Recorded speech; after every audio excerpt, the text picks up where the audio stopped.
Minha mãe, meu avô e minha avó acabaram de ficar detidos durante mais de uma hora em cativeiro em sua própria casa. Quando os criminosos entraram, falaram: a gente sabe quem são vocês e a gente já sabe que Jair Bolsonaro está repassando dinheiro para vocês e a gente quer esse dinheiro. Isso daí é para vocês verem a guerra que a gente está travando. Essa irresponsabilidade, no mínimo, se não medida feita de cabeça pensada para tentar nos assassinar, para tentar nos fazer pirar a cabeça aqui para parar as denúncias de violações de direitos humanos que a gente faz aqui nos Estados Unidos. Vocês que dizem que só estão seguindo ordem, vocês é da Polícia Federal, vocês são os responsáveis por isso, por entrar nessa onda desse maluco do Alexandre de Moraes, tem que me segurar aqui para não falar o palavrão, para tentar fazer esse tipo de coisa. E aí se matam os meus avós, têm mais de 80 anos de idade, ficaram presos, né? Teve gente que ficou preso dentro do banheiro com fita na boca enquanto reviravam a casa inteira. Se matassem um deles, pra vocês nem aí. Não dá nada. Não é da família de vocês.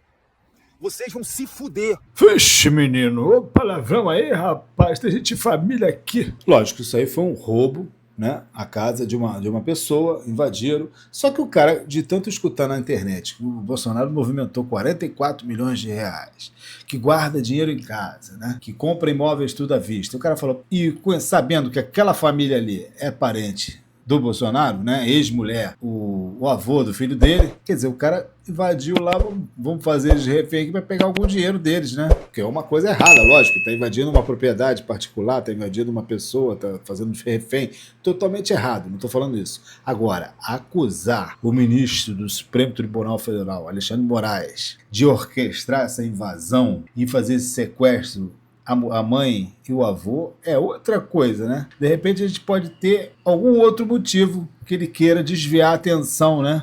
Por alguma coisa que está para acontecer. Hoje sai na PGR a decisão se vão manter o Bolsonaro preso em casa ou se ele vai para uma cela na Polícia Federal. Então, será que isso tudo aí não tá uma coisa assim meio ligada? Há essa possibilidade jurídica dele ir numa prisão domiciliar para uma prisão preventiva numa cela. Vamos ver o que fala o jurista aqui. Com a ajuda de Gustavo Sampaio, que é professor de Direito Constitucional da Universidade Federal Fluminense. Mais uma vez, bem-vindo aqui na CNN. Obrigada por conversar com a gente. Professor Débora também se junta a nós nessa conversa. Bom dia, Muriel. Bom dia, Débora. Bom dia a todos que nos acompanham. Eu quero justamente tentar entender esse ponto. É possível imaginar que, tendo então essa prisão domiciliar decretada, ele pode também ter a prisão preventiva decretada agora, a partir de uma solicitação, um movimento feito pela PGR? Possibilidade jurídica existe sim, Muriel. Embora se estima que talvez isso não aconteça, mas, segundo o artigo 312 do Código de Processo Penal, é possível. Por quê? Porque nós não estamos falando de prisão-castigo, de prisão-pena. Nós não estamos falando de resposta penal. O que significa isso? Não estamos falando de nenhuma condenação penal pela prática de nenhum crime, mas de medidas cautelares penais. As medidas cautelares penais são tomadas no curso de um processo penal ou no curso de uma investigação policial, quando, por exemplo, a ordem pública está ameaçada ou quando o bom curso das investigações está comprometido pelo fato de aquele investigado, aquele acusado, estar usando de seu poder, de suas ferramentas para prejudicar a instrução processual penal ou as investigações. Então, nesse campo, é possível termos cautelas penais, medidas cautelares penais. Só para lembrar, na meada do mês passado, o ministro Alexandre de Moraes, sufragado pela primeira turma do Supremo Tribunal Federal, estabeleceu algumas cautelas penais. Proibição de falar com embaixadores e diplomatas estrangeiros, estabeleceu também proibição de uso de redes sociais do próprio ex-presidente ou ainda de redes sociais de terceiros, e havia determinado que ele permanecesse em casa das 7 da noite às 7 da manhã.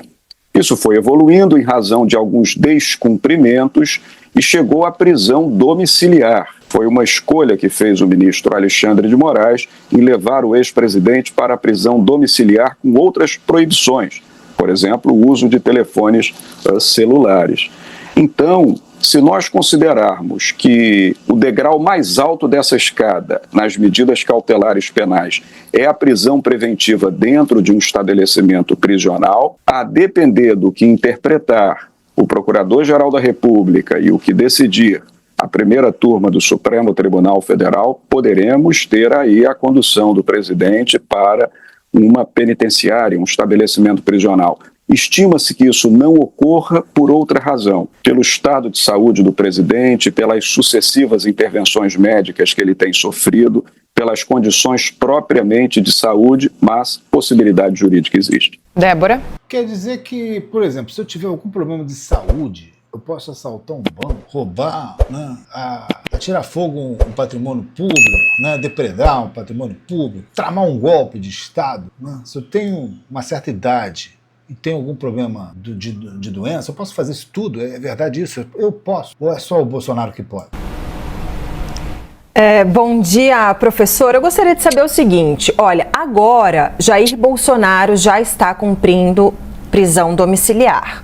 De acordo com esse inquérito da Polícia Federal, haveria ali indicativos de que ele, risco de fuga, de que ele estaria também descumprindo as medidas cautelares anteriormente impostas, etc. Gostaria de saber o seguinte, quais são as gradações, né, entre a prisão domiciliar nos moldes que ele ocupa hoje, com tornozeleira eletrônica, mas podendo receber várias visitas, etc., e até uma prisão preventiva em regime fechado, eventualmente, tudo isso falando, como o senhor colocou, de cautelar e não ainda de pena de julgamento. Débora, sua pergunta é importantíssima, porque tudo isso que tem acontecido gera uma certa dose de controvérsia na própria comunidade jurídica. Eu te explico por quê, Débora. A prisão domiciliar, que é própria para pessoas que já têm uma certa idade, pessoas que têm comorbidades, têm enfermidades, é uma prisão própria de quem já está condenado ao cumprimento de uma pena privativa de liberdade. A rigor, muitos juristas têm dito, em relação a prisões cautelares, sequer existe a modalidade da prisão domiciliar. Segundo muitos juristas, nas medidas cautelares penais, ou se cumpre a medida fora da prisão, ou se tem uma prisão preventiva na forma, como eu disse, do artigo 312 do Código de Processo Penal. Logo se conclui que nós já estamos dando um privilégio para o senhor presidente da República, ex-presidente Jair Bolsonaro. Né? Ele já está tendo um privilégio, porque ele deveria estar na cadeia, está exercendo a função dele em prisão preventiva em casa. Esse fato que aconteceu com o ex-presidente é um fato novo na jurisprudência. Todavia, muitos dizem quem pode o mais, pode o menos. Se o Código de Processo Penal autoriza o juiz a determinar uma prisão preventiva dentro de um estabelecimento prisional, por que não estabelecer uma prisão preventiva ou algo similar dentro da própria residência daquele acautelado? Foi o que decidiu o ministro Alexandre de Moraes. Portanto, o único patamar acima do patamar de cautela que hoje sofre o ex-presidente é a prisão dentro do estabelecimento prisional, não há nenhum outro. Ele já está preso domiciliarmente, impedido de sair de casa nas 24 horas do dia, exceto em situações excepcionais autorizadas pelo próprio Poder Judiciário, como, por exemplo, uma internação médica, uma internação para fim cirúrgico ou algo similar.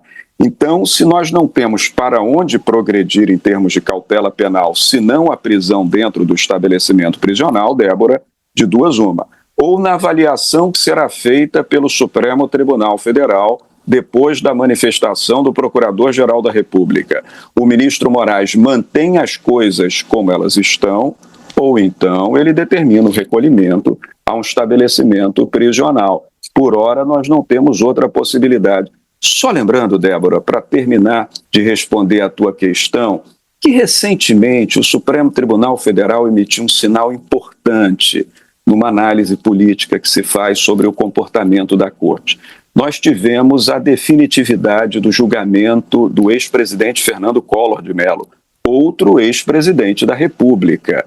O Supremo julgou os embargos infringentes opostos pela defesa do ex-presidente Collor, o condenou e ele foi para o estabelecimento prisional. 2 dias depois, já estava cumprindo pena em regime domiciliar pelo fato de ser acometido de algumas doenças, algumas enfermidades, também é uma pessoa com mais de 70 anos. Então, vale muito lembrar a todos que na época que o Lula foi preso, não havia esse tal de prisão domiciliar, né? Ele foi direto para a cadeia, né? Provavelmente, ainda que estejamos aqui falando de medida cautelar penal, não de cumprimento de pena, provavelmente o Supremo Tribunal Federal há de levar em conta o estado de saúde do ex-presidente Jair Bolsonaro e talvez manter a medida cautelar penal no regime domiciliar e não dentro de um estabelecimento prisional.